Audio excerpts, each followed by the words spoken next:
can only get better. I don't know. I don't think that the economic situation responds to the origin of prime ministers. Yeah. So we're kind of ready to start, Meera, Graham. Yeah, sure. Ram, just tell us when we're. Yes. You're live.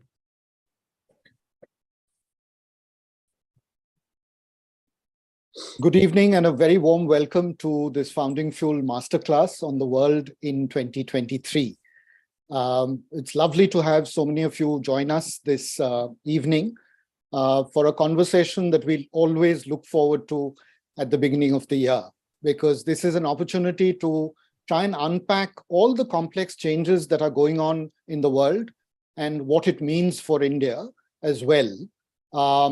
Changes that encompass technology, geopolitics, society, economics, and this is something that we've always had the benefit in the last 2 years of a stellar panel helping us process and try and make sense of all the changes.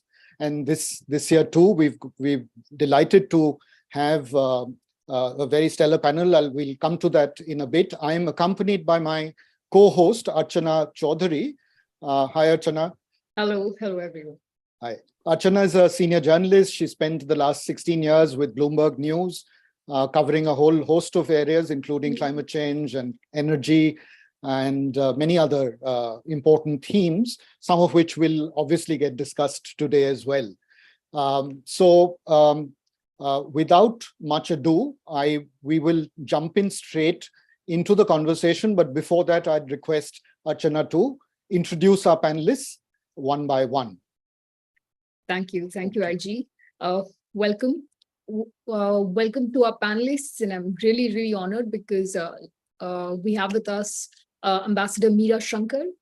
Ambassador Shankar is a well-known name in India's diplomatic and corporate circles. She is a well-known authority on India's relations with its South Asian neighbors.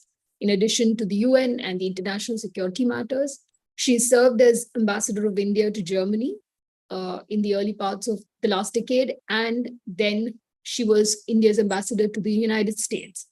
She's currently serving on the boards of major Indian companies, including ITC and Adani Transmission. Welcome, ma'am. We also have with us Sir Graham Watson. We'd like to welcome Sir Watson, who is a former member of the European Parliament and a leader of the EU Liberals. Mr. Watson was appointed by the UK government to sit on the European Economic and Social Committee and has served as chairman of the committee's China Contact Group. Sir Graham is currently visiting fellow at Pune Symbiosis School of International Studies. Welcome. And of course, finally, we have with us Sundeep Waslekar. Sundeep is a familiar face for Founding Fuel members. He has shared his insights as part of the Masterclass for 2021 and 2022. He's a well-known Indian strategic thinker, researcher, and he's the president of the Strategic Foresight Group. In addition to being an author of books, including his latest, which came out late last year, A World Without War. We're honored to have all three of you with us. Thank you, Archana. Thanks, Archana. Lovely to have all of you on this panel. I'll quickly share some housekeeping rules. They're quite simple. We're trying to keep this conversation very fast-paced and interesting. We've got a lot of ground to cover. But as an audience, you will find on the YouTube chat, my colleague Charles Assisi, our co-founder as well, Founding Fuel, he will anchor the conversation. So feel free to share your comments and questions with him, and he will curate some of the questions for us, and we will then ask the panel to respond to a few. We'll try and cover as much as ground as possible. So that's the basic housekeeping rules, as it were. I'd invite Archana to dive into the conversation straight away. Over to you, Archana. Thanks, IG. I'd like to go straight to Meera. We've been looking at, let's address the elephant in the room right up front, because one of the biggest things that the world has been looking at for the last 2 years is the US-China rivalry. And between this rivalry and the Ukraine Russia's war in Ukraine, inflation has been really pummeling economies across the world. What we're trying to understand first is how will this US-China rivalry affect the world in a year when the economics are already ringing alarm bells for recession? And more importantly, what will that mean for India? Well, firstly, I would say that there's been some effort to dial back on the tensions between US and China. Summarize your thoughts in about 2 to 3 minutes, please. In the latter part of 22, you had the meeting between Biden and Xi Jinping on the sidelines of the G20 summit in Bali, where they both agreed to work to ease tensions and to open lines of communication, which had kind of clogged up after Nancy Pelosi's visit to Taiwan and the reaction from the Chinese in military terms, the live fire drills, blockading Taiwan, and so on. Both sides tried to reassure each other to some extent, because Biden told Xi Jinping that the US would compete vigorously, but that it was not looking for conflict with China.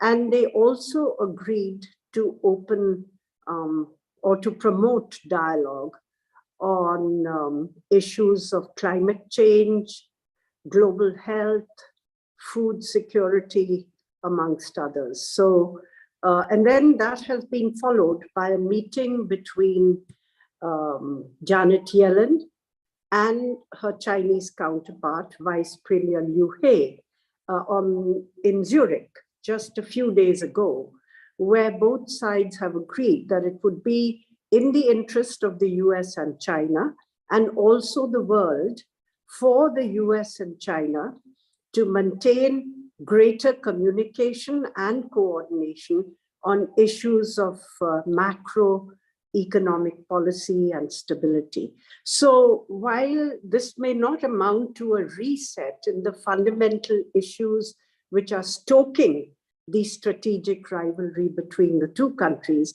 what we are seeing is some effort to limit that and perhaps inject greater stability into the relationship, particularly at a time when the world economy is facing a very critical situation.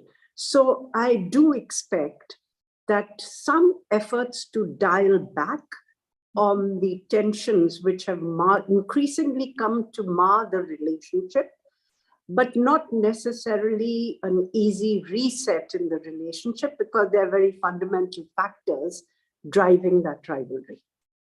Terrific, Meera. That was very interesting. You talked about dialing back the rivalry and the tension. You talked about not a fundamental reset, but at least some thawing in the relationship and competing, but not necessarily leading to a full-scale conflict.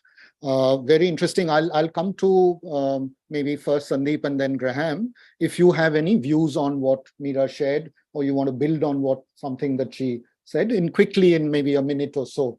If Sundeep, you want to go first? No, I actually have a question for Meera.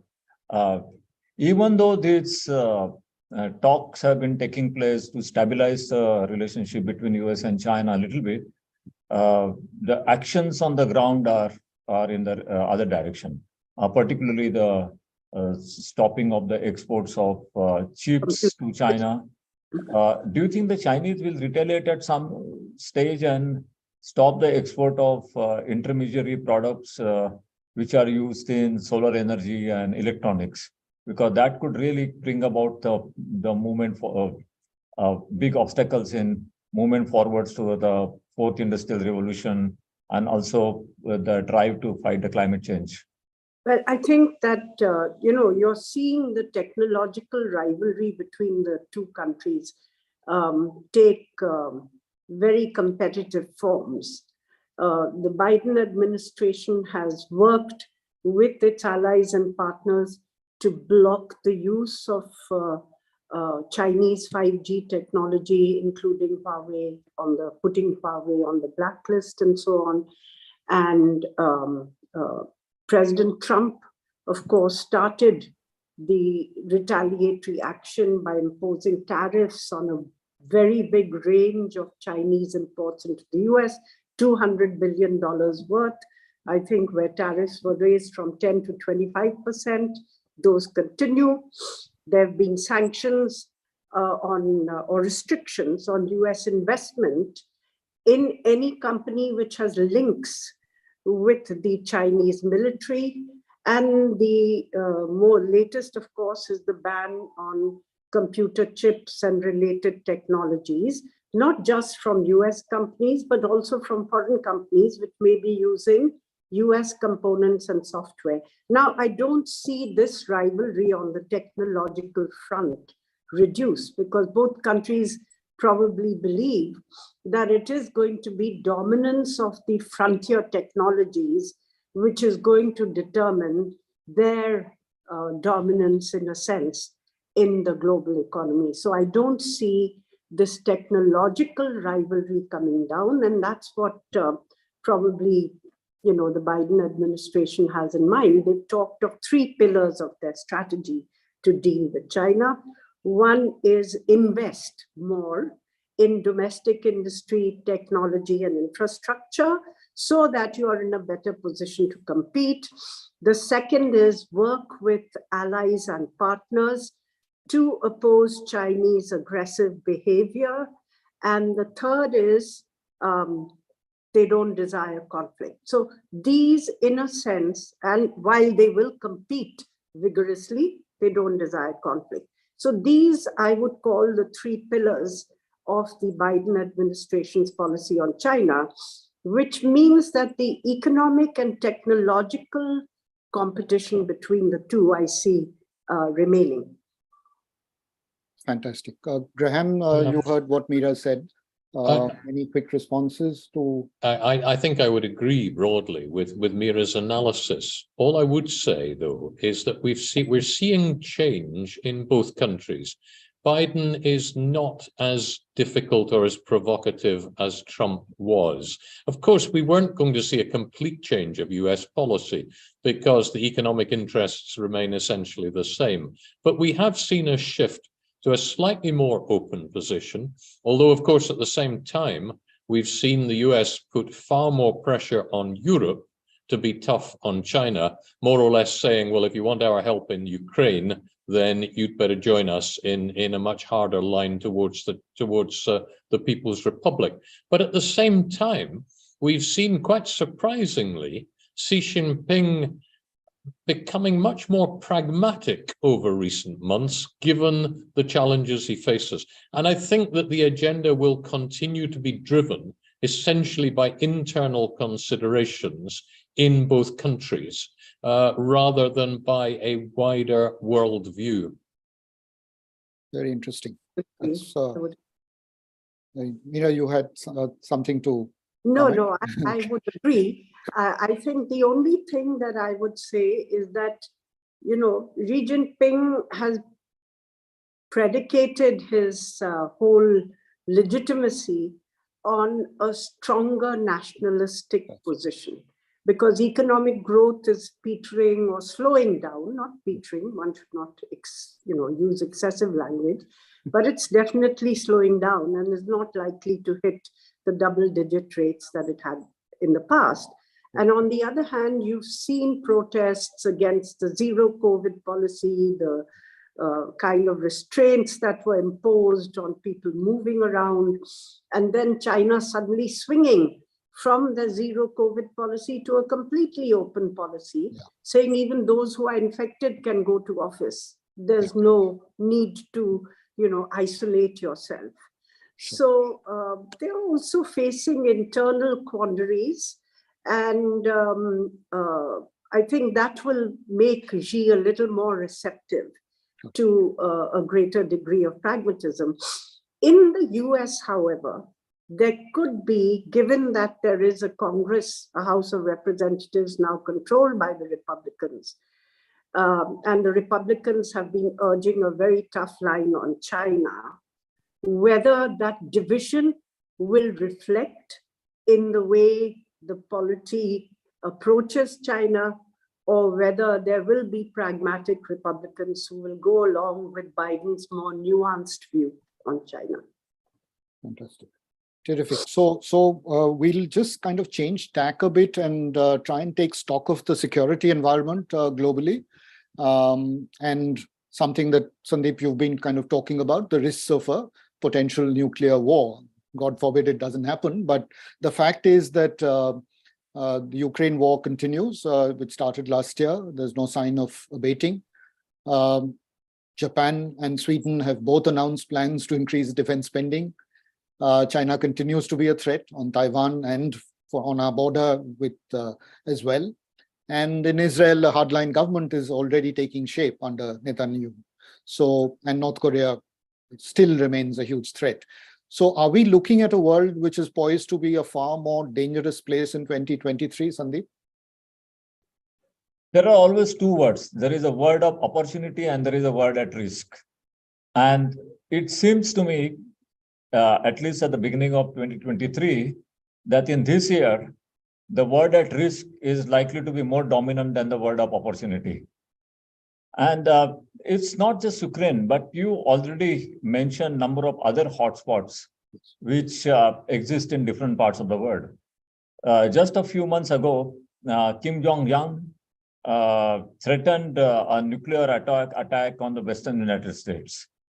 Whether it is all just bluffing or whether he will, in fact, try to do something, we don't know. But the fact is that South Korea has announced that it would like to acquire nuclear weapons. And there goes the non-proliferation regime in tatters. With China, there seems to be more of stability, as Meera explained to us. But it is still a very unpredictable area. We don't know if many more American congressmen will want to visit Taiwan, and if that will spark some kind of a hit in the China-US relationship. And then, of course, the big question mark is Ukraine. We don't know which way it will go. There is obviously a fear of risk of nuclear war. I would not say fear of nuclear war, but fear of risk of nuclear war. I make a distinction between the two. Because the national security advisors to President Biden and President Putin are engaged in a dialogue to try to prevent such a war. And also the heads of intelligence agencies, the head of CIA and the head of Russian intelligence are involved in a process to try to minimize the risk of nuclear war. So while these processes are giving some hope, the fact that they found the need to initiate such processes also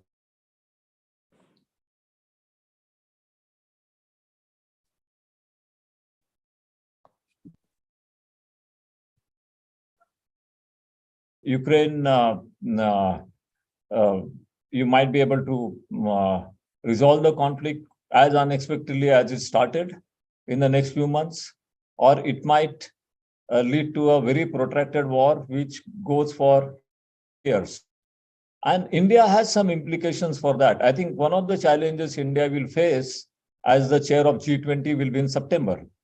At the G20 summit, if Putin doesn't come because of the Ukraine war and because of the fear of humiliation by the Western countries, it will be quite an awkward moment for India not to have one of the major heads of states at the G20 summit. On the other hand, if Putin comes and if he's humiliated and if there is no traditional photograph and things like that as it happened in Bali, that would also be an awkward moment. So it's in India's interest that in order not to face any diplomatic challenges in Delhi in September, that the war is resolved or is in a lower gear and there is at least some process of talks in places. But if the Ukraine war doesn't get resolved, at least temporarily, or there is no ceasefire by June, July, or by the summer, then my guess is that Putin might want to wait until the new American president is elected in January 25. And he might want to extend the war until January 25 to see who the new president is and what his attitude is going to be. And then it will depend upon what's happening in Washington and Moscow. And we can see a possibility of the war getting prolonged all through the 2020s. There have been 10-year wars in the past. I mean, Iran-Iraq war was for 10 years. The Vietnam war was for a long time. There have been many long-term wars, and Ukraine war just might turn out to be one of those wars which has no end. Just to say one final word, in the Middle East, in fact, interesting things are happening. And we have to see if Netanyahu's election turns the table now. Because traditional rivals have opened communication channels. Turkey has established, after 10 years, a relationship with Israel. Also, Turkey, Iran, Saudi Arabia are all talking to each other and trying to see how they can minimize tension while continuing their rivalry on the ground, but at least they have open talks. Even Qatar has softened its attitude towards Israel. And this is all on the top of the Abrahamic Accords that Israel had with UAE and Bahrain and indirectly Saudi Arabia earlier.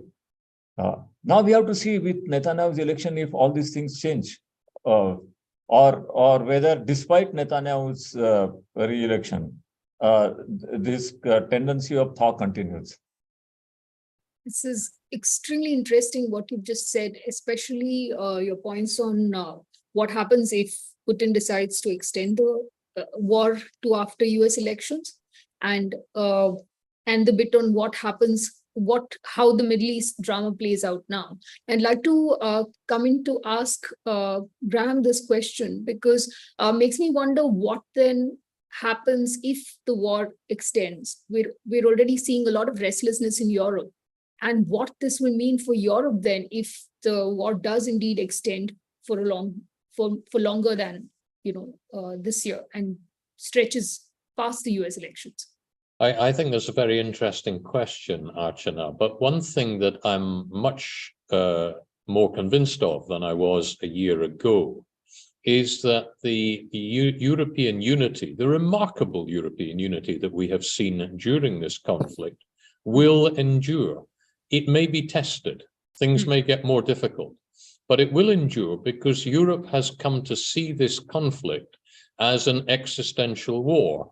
I think Europe now regrets not having intervened in 2012 when Russia moved into the Crimea, and recognizes that it has to support the Ukrainians in this fight. Now, I wouldn't predict what is going to happen. I think the Russians can go on for a long, long time putting boots on the ground in the areas that they occupy in Ukraine. It's very hard to see either side getting a decisive victory at present. But I am convinced that the Europeans are very much there. But I would add to, I think, Sundeep's excellent analysis, the fact that we focus on the Ukraine, that's in the news, but there are still a number of other potential flashpoints in the world. The Horn of Africa is not stable. The South China Sea is still worrying. The possibility of regime change in Iran or elsewhere. There are quite a number of areas where potential conflict is a matter of concern. And I think more and more dialogue at a global level between the big powers is going to be necessary. Thank you. Thank you for that. For that thought. And I'd like to come to Meera on my next question related to this, because if this instability continues, especially, and we've been seeing India being cornered over its increased, energy imports from Russia. And we're seeing this, I mean, one of the things that I'd also like to understand is, yes, European unity will stay, but what about Europe-US relations and what that means for a country like India? Meera, it'd be great if you could share your thoughts on what. Well, the Ukraine conflict has certainly brought the US and Europe back together in a way in which they haven't been for a very long time. It's also, as Graham said, brought Europe together in a way in which it hasn't been together for some time, particularly, since Brexit. You've had a lot of issues with regard to Europe working together or acting in consort. But I think the question with regard to the Ukrainian conflict is not so much whether Europe is united and whether they see this as an existential threat, or whether Russia sees what NATO was doing in Ukraine as an existential threat to its security. The basic question is, will either side achieve their objective? And if they don't, then what are the fallback positions? And how are you going to proceed? Because the US-European position is they will support Ukraine, and the Ukrainian position is till they drive Russia out from every inch of territory that they have occupied in Ukraine. Is that feasible? Is that practical? What is the cost that Ukraine will have to pay? How many millions of Ukrainians will die?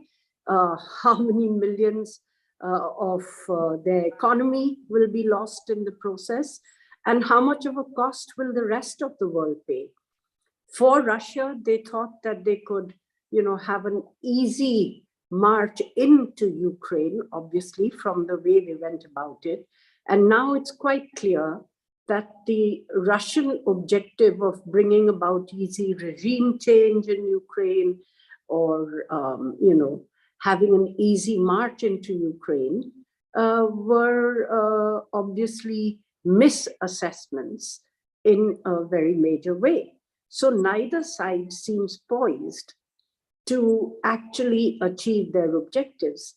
Given this, I think there is need to start exploring what could be the contours of a ceasefire and how to end this conflict. I think that should be a focus, because for the rest of us in the world, we are paying a heavy price in economic terms. Energy prices gone through the roof, so they've now come down and have stabilized a bit. Availability of energy is an issue, because Europe is purchasing from countries they weren't doing earlier. And therefore, again, that puts pressure on availability of supplies and energy security. Food security of developing countries has been very, very badly impacted, because both Russia and Ukraine were major exporters of grains and edible oil to the world, and also of resources such as palladium, which go into many chips and so on. So there is a price that the world is paying for the conflict. And while absolutist positions, based on ideological, principles are well and good, I think what the world needs now is pragmatism and humanism to end the conflict. Well said. And I think when we're talking about an energy crisis and the fact that this war has put a spotlight on the world's energy needs and how it meets its energy needs in a much bigger way, I'd like to go to Graham on my next question, because what we are then trying to understand is that although we have seen the attack on the Nord Stream pipeline also highlighted this whole theme of energy and how Europe should be accessing energy, but also the very form of energy. And we saw some good breakthroughs happening last year at the fag end of the year, when there was hydrogen and nuclear fusion breakthroughs happening. How do you see that dynamic play out in the coming year, Graham? If you could share your thoughts. Well, I think, Archana, that we are going to rely on, we have to have scientific progress in renewable energy sources. One thing you can say with a fair degree of certainty for 2023, and it will continue, is that we will see the cost of our lack of coordinated action on climate change growing exponentially. And it will not simply be in the cost of dealing with extreme weather events. It will be in the cost of crop failures due to inadequate water supplies. It will be to do with the movement of certain diseases from subtropical climates further north. There will be all kinds of ways in which we are going to pay a much higher price for our failure to act quickly enough on climate change. Our failure in Glasgow the year before last, or in Sharm el-Sheikh last year, to follow through on the promises reached at the Paris conference of the parties for the United Nations framework on climate change. Of course, the biggest single element in all of this is reducing our use of fossil fuels. It's going to require a huge amount of investment, far greater than we're doing at the moment, in renewable energy. India is very admirably aiming now to produce, I believe, 500 gigawatts of hydrogen fuel by 2030, and others are also doing their bit. But we're going to need continued breakthroughs too on the technological side. The fact that nuclear fusion is now possible, gaining more energy than the amount of energy you put in, is a hopeful sign, although commercial nuclear fusion is still years and years away in all probability. The fact that the Chinese have discovered a way of electrolysis in seawater to be able to produce hydrogen is also another step forward. We're going to need a lot more. It's going to need investment. And of course, it will not only be government investment, it will be private investment too. But governments are going to have to act to take away the regulatory barriers to private investment. It's not only the production of energy, and that means licensing offshore wind farms, for example. It's also the transmission of energy, because we're going to need much better transmission networks for electricity. We're going to need to lay high voltage direct current cables over long distances, as China has already done. And we're going to need to make sure that the planning regulations allow that to be done, and to be done fast. Thank you for that. Archana, do you want to kind of dive into some amount of discussion on climate financing, which is something that you've been kind of looking at? It might be a good time to dive in there. Yeah, because he did make a very, very valid point on breaking regulatory barriers, and also then if this is to happen, how does climate finance, how did we've been talking about the need for climate finance for a while, but do you see that happening at a much better pace, faster pace now? Do you see? I do, and it's not just climate finance, it's sustainable finance in general. The European Union has had a big argument about what they call the taxonomy of sustainable finance. It's not just making money available for renewable energy sources, for example. It is agreeing not to make money available for investments in new oil or gas fields. We know that if we're to have any chance of keeping climate change to an average of 1.5 degrees centigrade rise, and remember that average means the temperatures will rise 5 or 6% in some places. If we have any chance of that, then we have to stop. Well, we've got to keep 2/3 of all the world's known oil and gas reserves in the ground. That means we've got to be working very, very fast to develop alternatives. And it's going to require more international cooperation than we have seen hitherto. And do you see Europe moving faster on that? Because after the US came out with their with the new law that allows that is expected to attract more sustainable investments towards the US, we've heard Europe talk about having a similar legislation. Do you think that might happen this year? I think that there'll be a lot of pressure for it. I mean, Europe was leading the way in these investments and in the development of renewable energy sources. But the United States has just stolen a march on Europe with a very substantial package of investment in renewable technologies. We need everybody to do that. We need India to do it. We need China to do it. Together, we can do it. We know that we have the technical capability to make the switch from fossil fuels to renewables.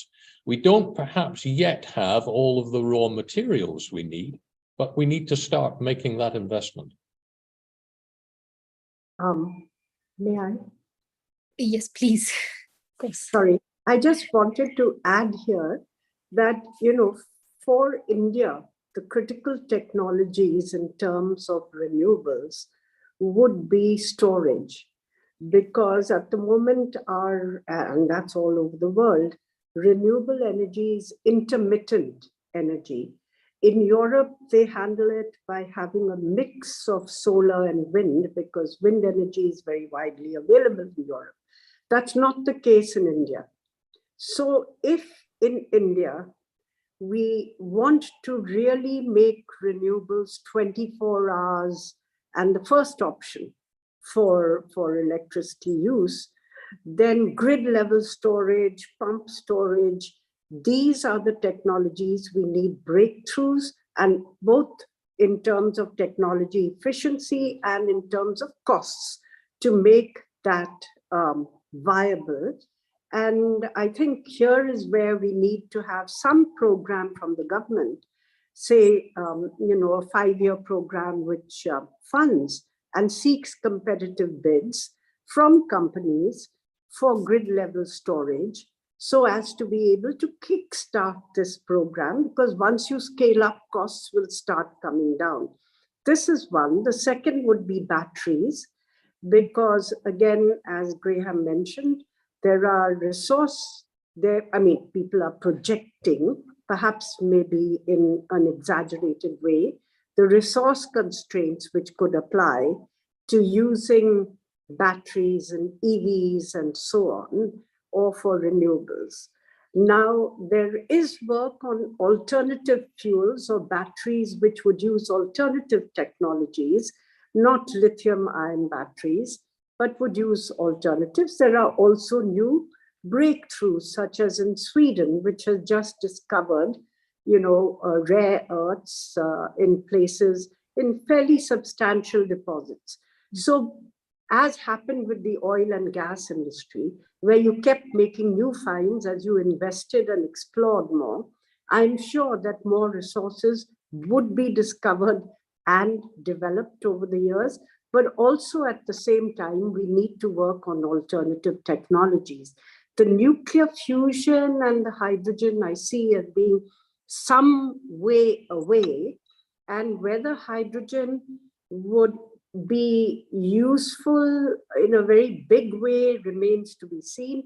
It would certainly be of use in hard to abate sectors which draw heavily on energy, such as steel, cement. These are the industries where hydrogen could really make a difference. Might I add, Meera, might I say that, I mean, your government has acted. It's just approved a $2.4 billion subsidy package for hydrogen. You have the Adani Group, which is planning to invest $50 billion in green hydrogen, and even Reliance Industries, which is looking now at putting $75 billion into a kind of clean energy overhaul of what it's doing. So I think the fact that the Indian government has started subsidizing will have the effect of bringing in private investment at the same time. I'm quite optimistic. What's happening now in India. You know, Graham, we saw that with the actual, solar energy installations, where initially, we were looking at having to subsidize the program. We were talking of a tariff of 17 rupees a unit and so on. But today, with competitive tariff-based bidding, tariffs have come down to perhaps 250 rupees, 250, maybe perhaps a little low. It needs to possibly move up to make it viable. But still, it's a huge, reduction from 17 rupees to 250. So that's the kind of difference that a large-scale program which is kickstarted could make. Sundeep, would you like to share your thoughts on this? No, I think there is a lack of harmony between climate politics. I'm facing a bit of a issue with my connectivity, but I thought it'd be useful to. Sorry, go ahead.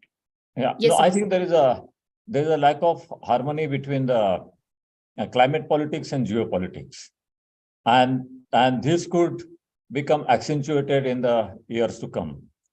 First of all, on climate financing, we had a very clear agreement in Paris, I think it was 2015, that the developed countries or rich countries would transfer $100 billion per year to the developing countries to develop renewable energy resources for climate mitigation, for climate adaptation, both. 100 billion per year. Now we are in 2023, and cumulatively in 7 years, there haven't been collections of $100 billion.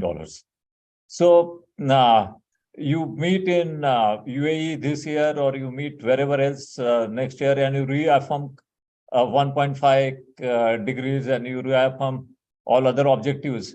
But if you are not going to honor the practical decisions which have been taken, or the practical agreements which have been arrived at, and not going to honor them, then it is going to be a problem. Now, India has some inherent resources and capacities and entrepreneurship and industry, which is enabling us to move towards renewable energy. And Graham talked about investments done by Reliance and Adani, planned by Reliance and Adani in the near future. But if you look at the world at large, unless there are these large-scale north-south transfers, which have been promised at Paris and earlier at Copenhagen, this whole transition towards climate mitigation is not going to happen. The second issue is more geopolitical. China still makes more than 50% of the solar panels, and China produces most of the polysilicon. So your ingredients in the solar energy are substantially coming from single source from China. China is also controlling many of the rare earth elements. Now, many countries, including US, Europe, India, are trying to indigenize the production of polysilicon, solar panels, but they cannot indigenize so much the production of polysilicon. Now, if we have a major geopolitical conflict between the West and China, and if China decides to stop the exports of polysilicon, of solar panels and other ingredients that go in the solar energy, that's going to be a problem. Already in Germany, you don't want to import Russian natural gas. So Germany has decided to go back to the coal mines. And just yesterday, day before, there were major demonstrations in Germany, and that's the way Europe will slowly go more towards coal mines. So we are talking about climate change, and US, Europe have targets for 2030, 2050. But if your geopolitics is not in the right place, if international order becomes a disorder, and if there are barriers to trade in some of these energy resources, you would have no alternative but go back to coal and go back to wood, and that is my worry. I think that's a very relevant observation, Sundeep. And there is certainly, I mean, in Europe, there are a lot of very, very difficult debates and choices going on, although the amount of solidarity that's been shown has been, I think, quite impressive. But I think you perhaps overlook some of the things that are happening already in Africa. The European Union has pledged 4.3 billion to the expansion of solar in Africa. There are 10 countries in particular that are making huge steps forward. We've just put €1 billion, well, it's the same as $1 billion these days, into the Ivory Coast to cut their emissions by 30% by 2030. There's a lot of work going on with Ghana, with Namibia, and other countries too. But one of the problems, of course, is you can make the money available, you can leverage through European Investment Bank loans, but you've got to have companies there ready to put programs into action. And that at present is somewhat lacking. So the money is there, but we're not making enough progress. And we're finding some resistance from African countries. The president of Senegal, for example, Macky Sall, has said, well, this is just colonialism in green. Well, you know, I can see the chance to take a side swipe at the European Union is very attractive. But the reality is, if we can't generate renewables in Africa, which has more sunshine than any other continent in the world, then there's not a hope in hell for any of us. Right. Thank you so much. This was a very, very interesting conversation. We'll just kind of shift tack a bit and look at a new set of issues, partly, both that's relevant to our own neighborhood here in India, as well as to something that's coming up very shortly. Archana, do you want to kind of set the context? Yeah, because G20. Yeah. yes, because there is one of the things that that I know that our listeners would also be interested in understanding your views on is how India, given given what we're thinking about and the worries that we have, how can India now, as the G20, with its G20 presidency, how do you see, what opportunities do you see for India to leverage their position as G20 with the G20 presidency leadership? You asking me? Yes, Meera, we would like to start. You know, for India, I think the effort will have to be to minimize the focus on geopolitical conflict and to keep the focus on the issues for which the G20 was set up, which is global economic development, the global economy, climate change, perhaps global pandemics and global health, food security, the indebtedness of developing countries, which has become pretty high. And so some amount of debt restructuring perhaps would be in order. In fact, India has just bilaterally with Sri Lanka said that it would be prepared to restructure its debt and sent that signal to the IMF because the IMF insists on that. And with the two other donors, Japan and China, these are the three major donors to Sri Lanka. Japan has signaled that it's willing. We don't know about China. But this is an issue which confronts a large number of developing countries. So for India, while taking stock of what is happening in places like Ukraine, the Ukraine conflict, and so on, I think the challenge is going to be to not let these issues overwhelm the global agenda, which is crying out for action. Right. Sundeep, do you want to kind of add anything that essentially focuses on our challenges in the immediate neighborhood? You spoke briefly about China, of course. No, but first of all, I agree with Meera that the G20 was originally set up for harmonization of economic policies and financial policies, and it's in interest of India to try to steer around those original objectives of G20. But as they say about war, you don't necessarily visit war; the war visits you.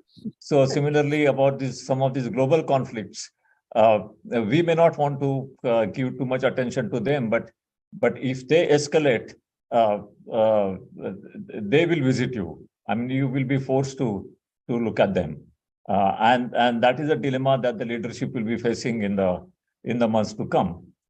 Despite all the efforts that we will make to focus on economic and other social and health and other issues. But India should try to work on some of the aspects which are malfunctioning in the international system, like as it's happening with climate talks, the climate talks are not necessarily going in a universally just and fair manner. Like, as I mentioned, the implementation of the Paris Accord, particularly the transfer of resources, that's very important. And G20 can take some major decisions just to implement or to have an action plan for the decisions which were taken or the agreements which were signed years ago in the course of diplomacy. Also to push scientific cooperation. We have the breakthrough that Graham mentioned in nuclear fusion in the private sphere in the United States. But you have the big ITER experiment taking place, where European Union is leading the effort, but China, India, Japan, even the traditional rivals are contributing to this effort to develop fusion energy. And you have to see how you can, if a breakthrough in fusion is possible in a private laboratory, what is that can be done to fast speed the progress in projects like ITER, which are multilateral projects. So certain attention can be given to scientific progress, the cooperation in the field of health. Again, there is a question of not only advancement, but also justice. We know that many African countries didn't really get the COVID vaccine to the extent that was required. India, on its part, singularly distributed. I think we made a good effort in distributing vaccine, but globally, it was not a fair system. So we'll have to see how we can use the leadership of G20 to fix some of the fault lines in the international cooperation system, and how we can advance cooperation in scientific and technological arenas, which is really required for the progress of humankind.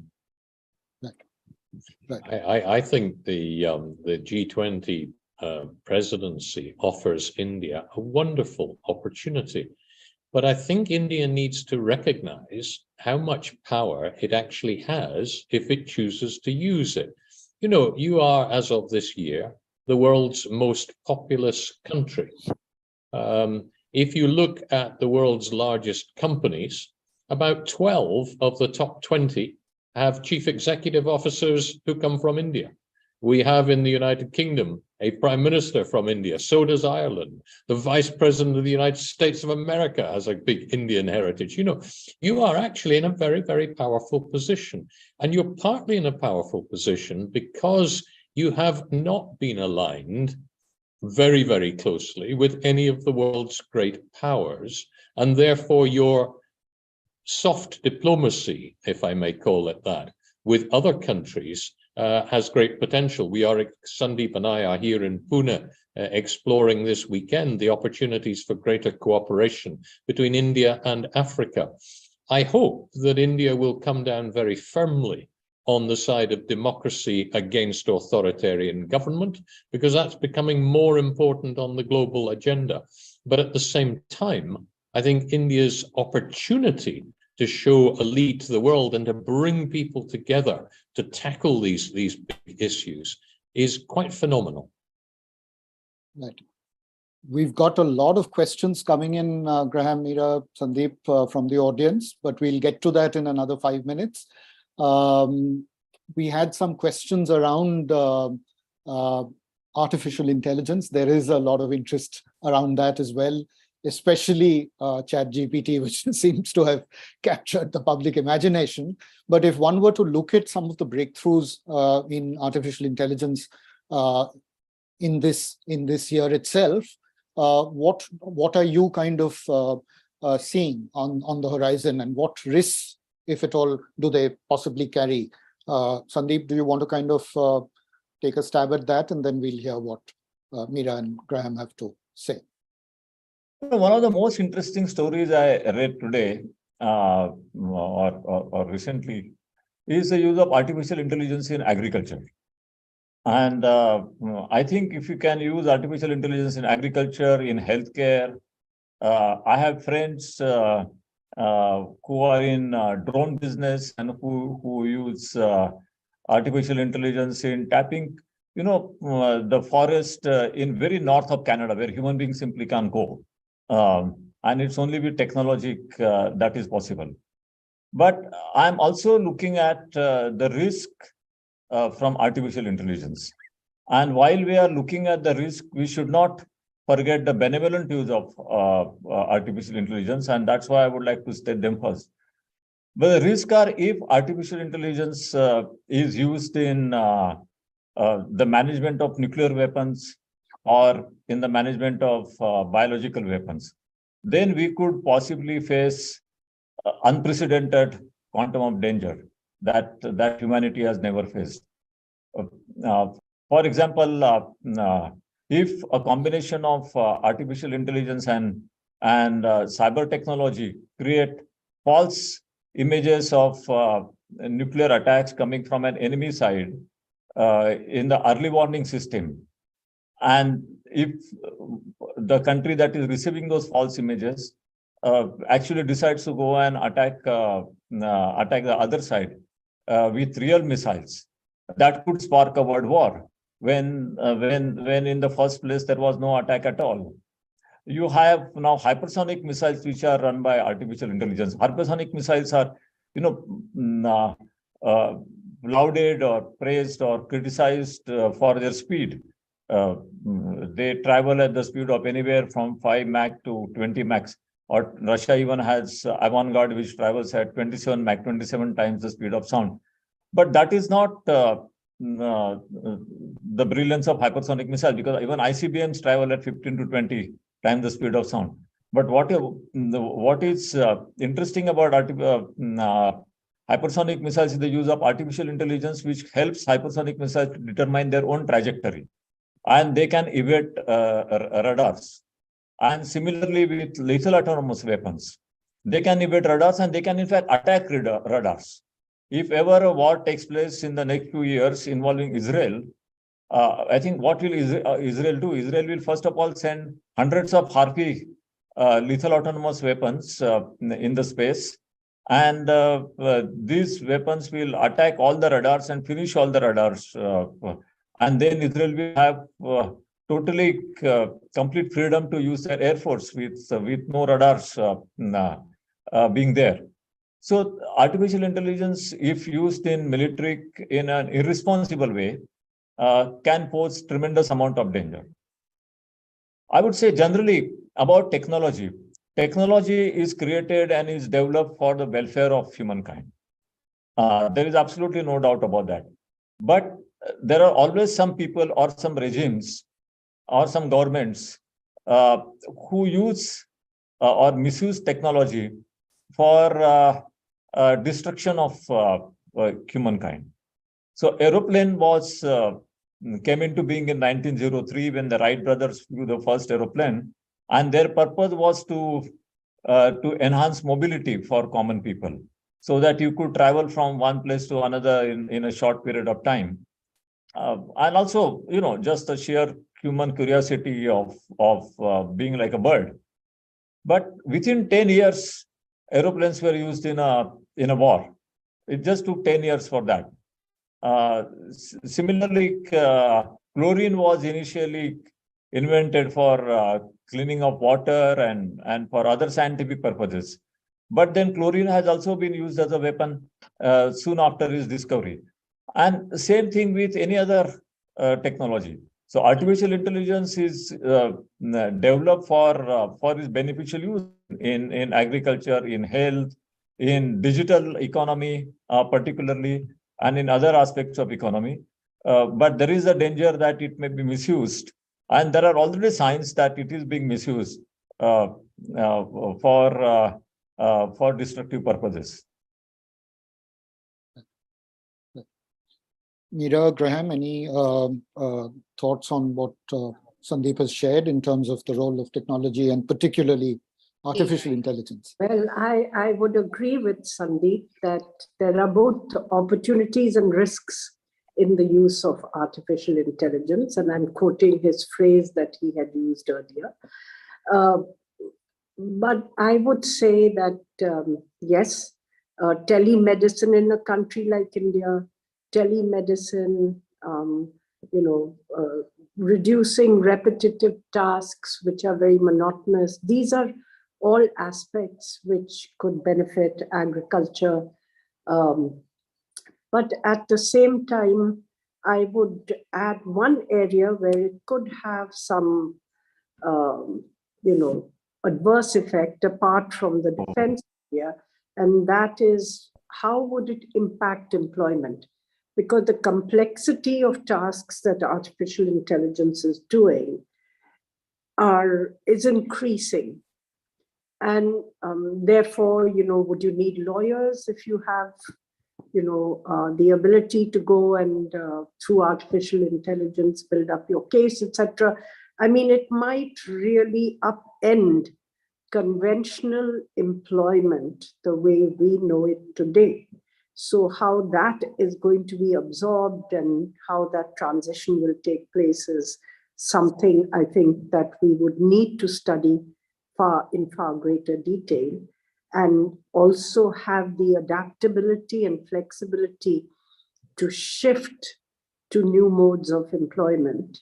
The second, of course, is what Sundeep mentioned, the use of artificial intelligence in lethal systems and in battlefield use. So is there a possibility of beginning some kind of global discussions on restricting the use of artificial intelligence for lethal purposes and for battlefield use? Is that a possibility? I think it's a very, nobody has really talked about it. I think Robert Blackwell, former ambassador and deputy national security advisor, has suggested that as part of a possible agenda for the US and China to kind of limit the risks of war between them. But he's the only person I've seen so far, and that also in a limited context of US and China. Is it possible to broaden this and see or explore the possibilities at an international level? Meera, I'll jump into some of the audience questions, starting with a question that Dinesh Narayanan has raised about China's efforts to challenge the dollar's hegemony. And he asks something that I think Sundeep also referred to, some interesting developments that are going on in the China-Saudi relationship, and Saudi's openness to trade oil in currencies other than dollars, including the yuan.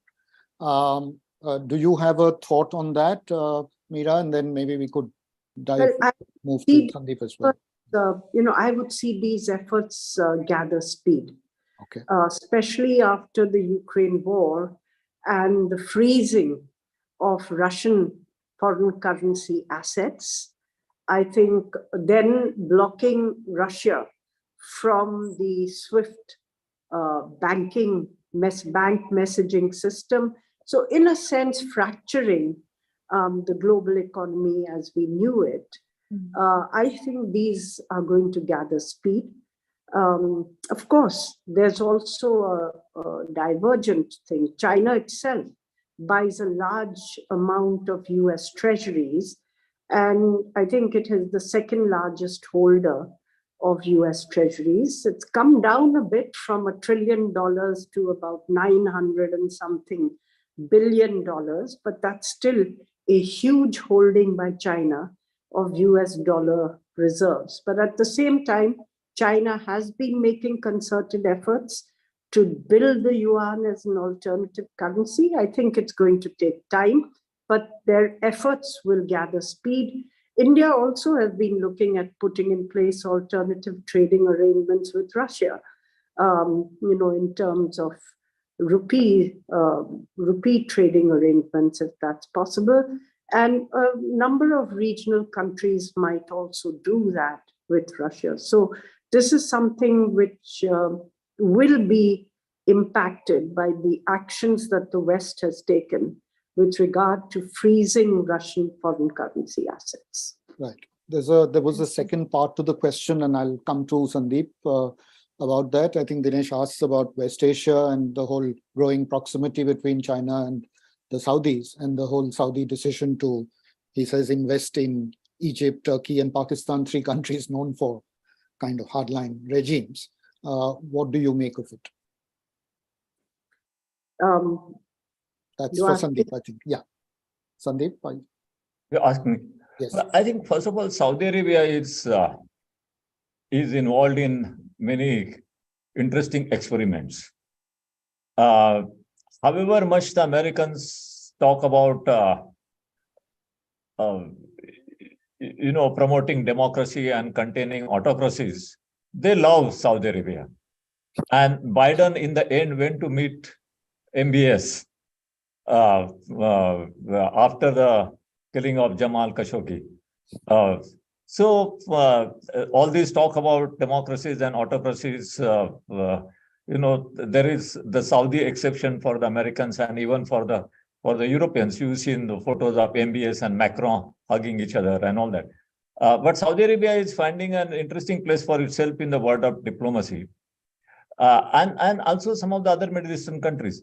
Now, interestingly, there have been 3 avenues where in recent months, Russia and Ukraine have entered into cooperation in the middle of war. One is prisoner exchange, and this has been facilitated by Saudi Arabia. Saudi Arabia has brokered the deal between Ukraine and Russia on prisoner exchange. The other is the food exports or food grains exports from Ukraine, and this deal has been brokered by Turkey. And third is ammonia export from Russia via Ukrainian pipelines. And this deal has been brokered by UAE. So while Mitterrand and Scholz try to call Putin on the one hand and try to promote the European unity against Russia on the other hand, it's the Middle Eastern countries which have been brokering deals between Ukraine and Russia, and that shows the new diplomatic space that these countries are trying to occupy and create for themselves. Saudi Arabia is not only developing relations with China, Saudi Arabia is also developing relations with Israel. Saudi Arabia is also developing relations with India. You have Air India plane now which can fly via Saudi airspace to Israel.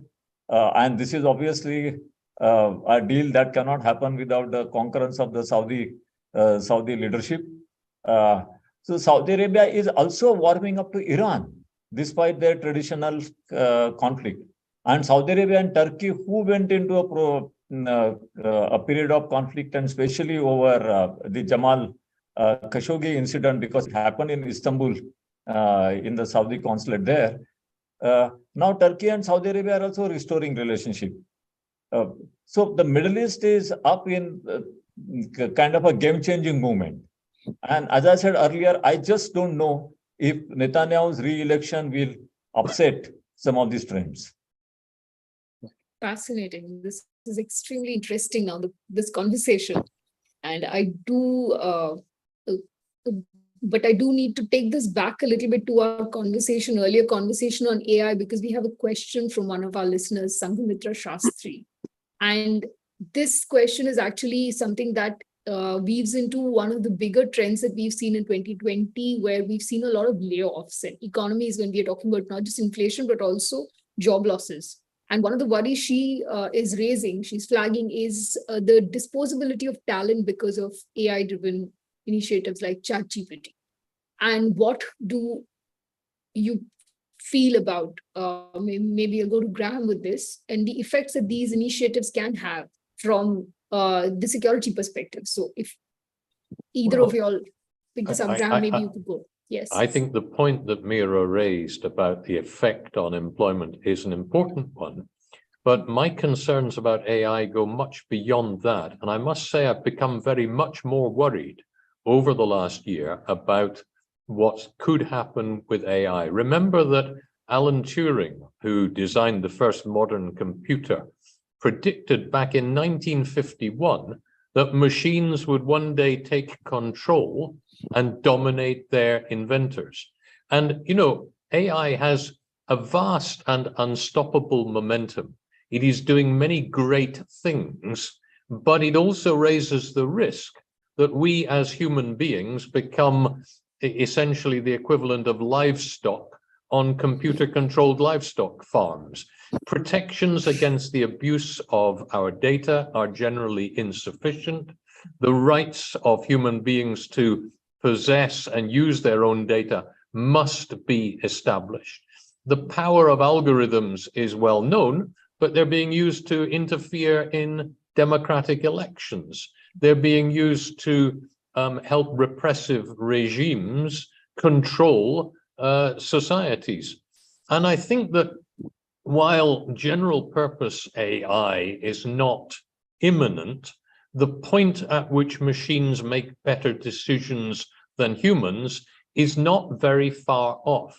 And if you can build military drones that have minds of their own that track down and kill people, you can do a lot more. We've got to be very, very careful that we design AI properly. The optimal robot has to be programmed so that he or she, if it has a gender, defers to human beings, that asks permission to do things, that allows itself to be switched off. Otherwise, we may well find ourselves being controlled by these fantastic machines that we've invented. I'll share an interesting experience I had recently. In September, there was a meeting of experts on nuclear disarmament and arms control from several countries. And this meeting took place at a considerable cost of travel and preparations and other expenditure. And at the end of the meeting, there was a kind of a statement of conclusion that was developed on what kind of action plan that should be developed for nuclear risk reduction and arms control. A month later, a friend of mine used ChatGPT or something similar, some AI technology similar. And he just asked the question, I want an action plan for nuclear risk reduction and arms control. And he got an action plan which he shared with us, which was no different from the action plan that was produced by this international meeting of experts, which had taken place at a considerable cost. And this is something I experienced very recently. And then I've been seeing ChatGPT writing poetry, and I start questioning some of my friends who are poets, whether they are really poets or whether they are just using ChatGPT. But there are a couple of things that we have to know about AI. In the US, there is now beneficial AI movement. And so most of the people in the AI industry, the experts, the technicians, the people who write the codes and algorithms, they have become aware of the dangers, which Graham mentioned and Meera pointed out earlier. And therefore, they have the industry itself, the people from Google and Amazon and all these companies, they have voluntarily started this movement for beneficial use of AI and only beneficial use and not beneficial for humanity and not any destructive use from many perspectives. But my worry is because US is democracy and we can find faults with the American political system, but it is a democracy and there is no doubt about that. This kind of a movement can take place. And these AI workers can come together and agree on guidelines and can take voluntary steps to follow those guidelines. But we don't have any such movement in Russia or in China. And there are a large number of AI workers in China, perhaps even larger number than there are in the US. We don't know. I mean, we don't know the numbers in China. But what we know is China doesn't have the kind of democracy, even half perfect or full perfect democracy that the US has. And the Chinese AI workers have no possibility of starting a beneficial AI movement. And the same thing with the Russians. I mean, Russia is also a complete autocracy, and there is no chance for AI workers in Russia. And Russia, in fact, has a lot more involvement of the state than the private sector.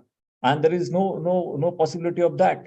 So beneficial AI movement in the US is welcome, and I can see that Europeans will follow it soon.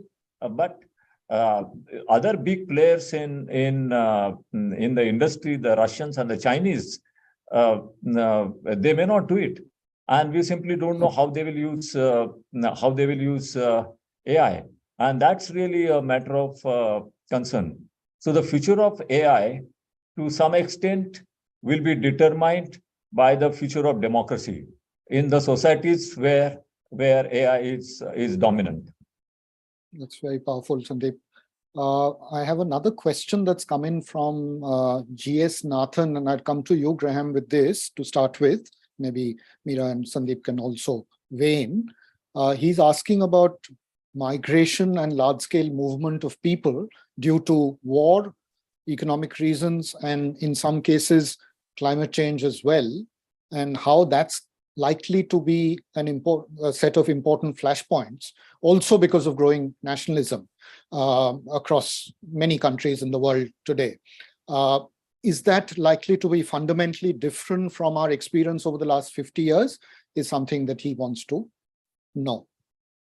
I'm not sure it will be fundamentally different, but of course what we have seen is that the ebb and flow of refugees goes up and down, and we have a serious problem where in the rich world, where immigrants are in fact needed to sustain people's standard of living, they are most feared.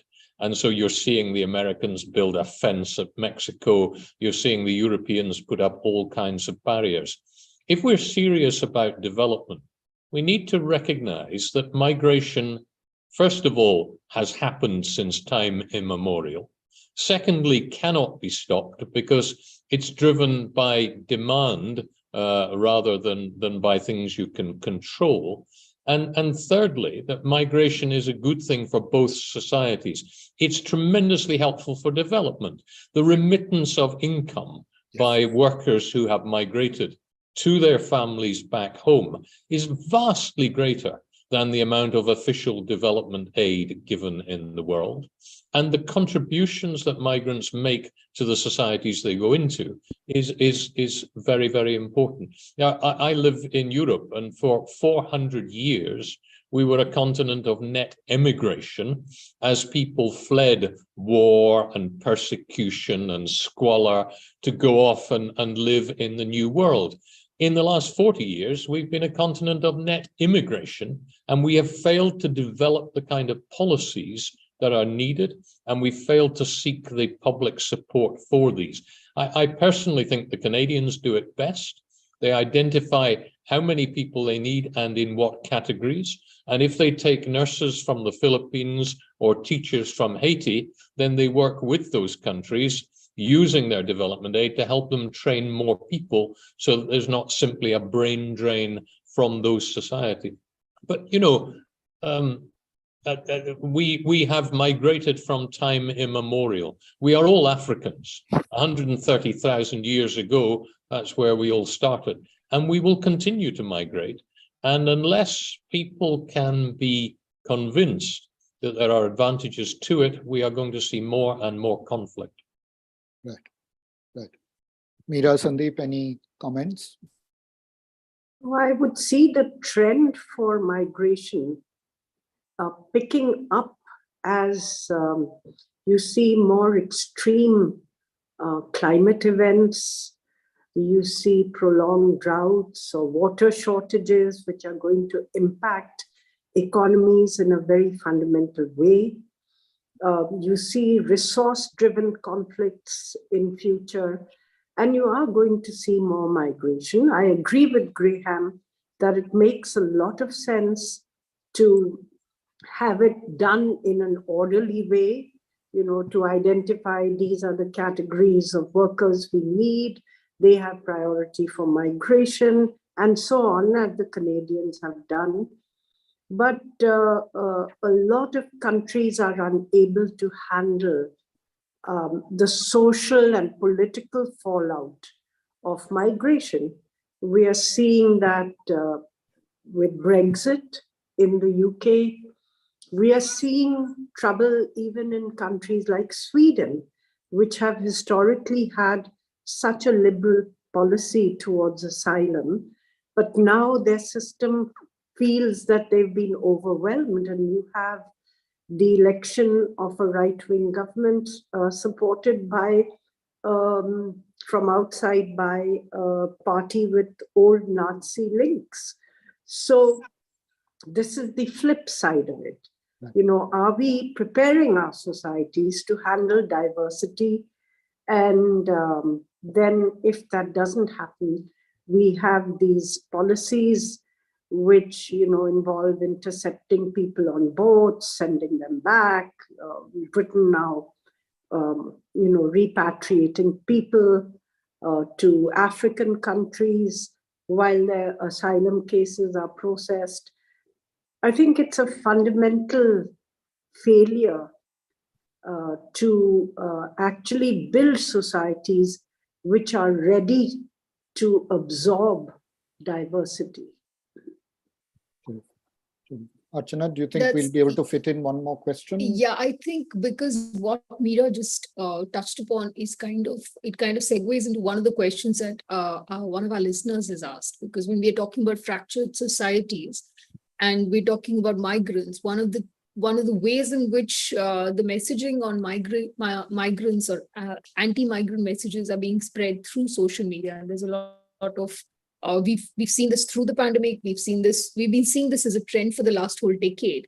But Rajesh Bhatt wants to know whether, in your opinion, social media's impact on current affairs, on what's happening across countries will have a deeper impact, and whether you will see more efforts to mitigate the adverse influence.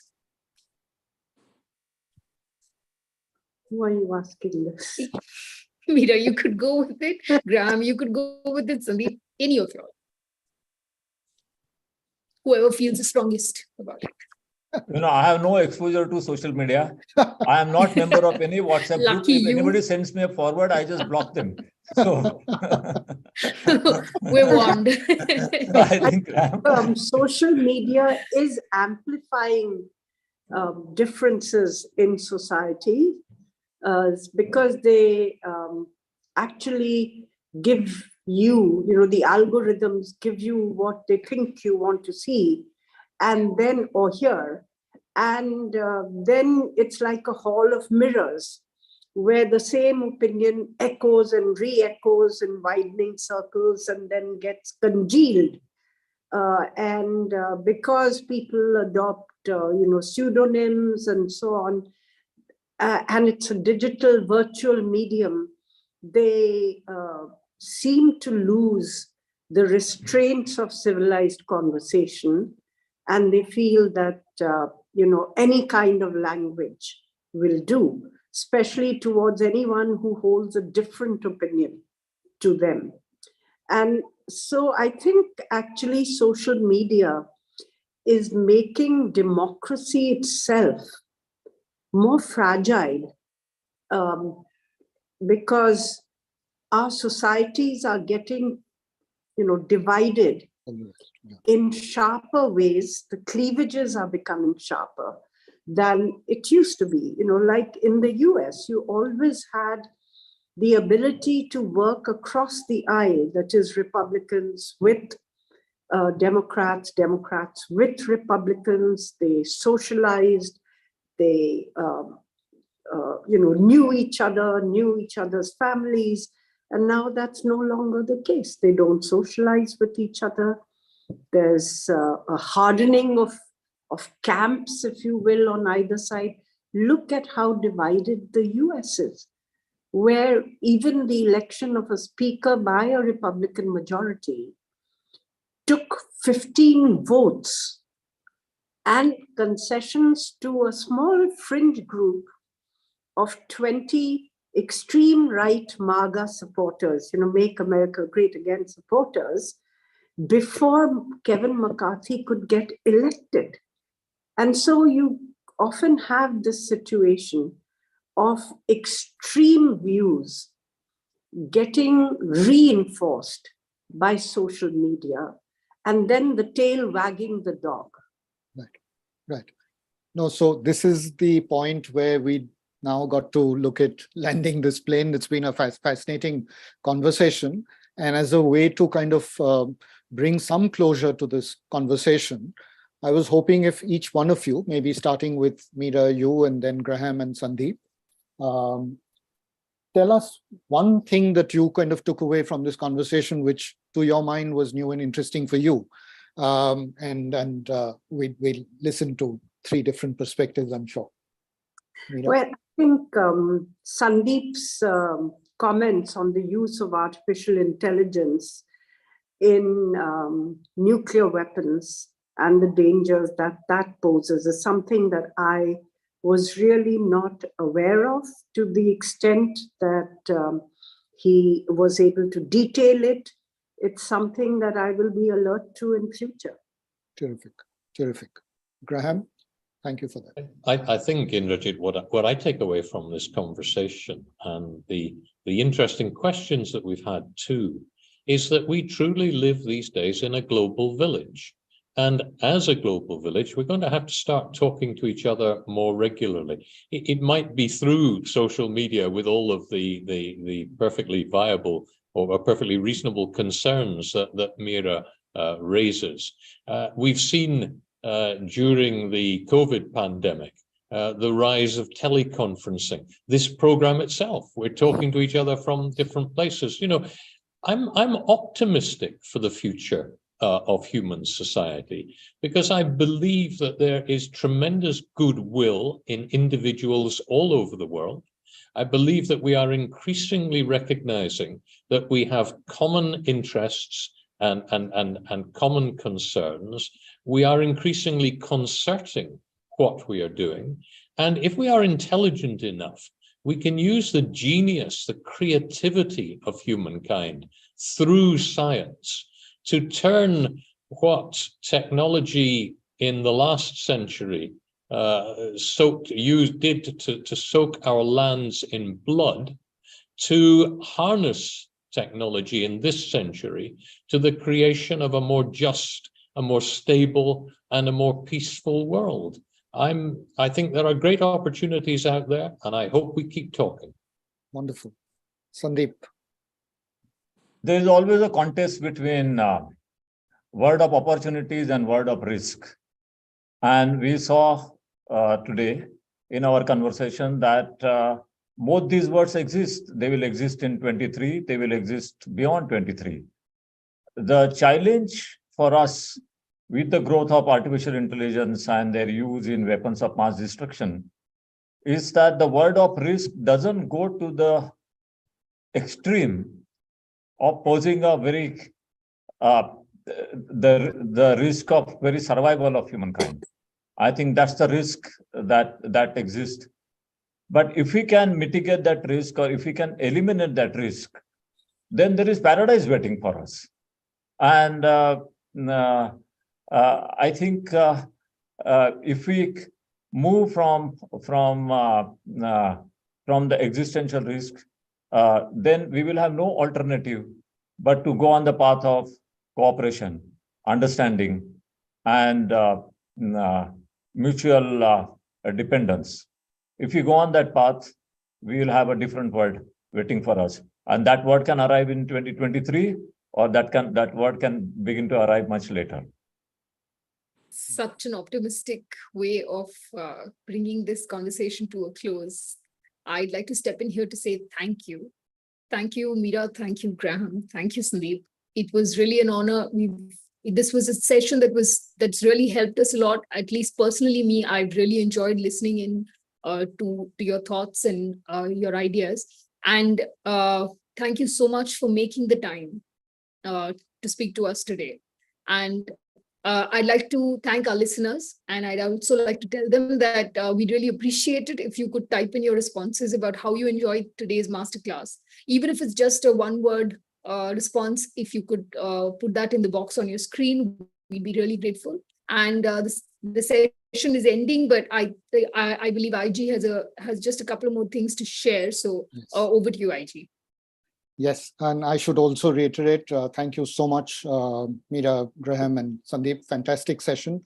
It ain't over yet. The main masterclass may be over, but we've got some more action planned over the weekend. And by Monday, we should come back to you with 3 takeaways. We've invited 3 senior leaders from our community to share their takeaways. That's Dr. Rama Velamuri, who's the Dean of the Mahindra School of Management and Mahindra University, Anuradha Rao, who's the former Deputy MD of the State Bank of India, and Mandar Apte, who's the Executive Director at Cities for Peace. They will essentially share 2-minute audiograms, again sharing what was the highlight for them from this conversation, so that it gives our audience an opportunity to process what they've heard a little more deeply. So that will come to you along with the masterclass recording of this conversation, so you can listen to it again, as well as the 10-minute text-based summary, which my colleague Shweta Basrao is kind of furiously working on. And at the end of the day, there will be some magic, I can promise you. That will all come to you on Monday sometime. It's been an absolute pleasure, and we like to stick to the time. And I'm mindful that we've already reached 8 o'clock. So on that note, a very big thank you to our audience and to our speakers for this particular masterclass on the world in 2023. Thank you so much. Bye.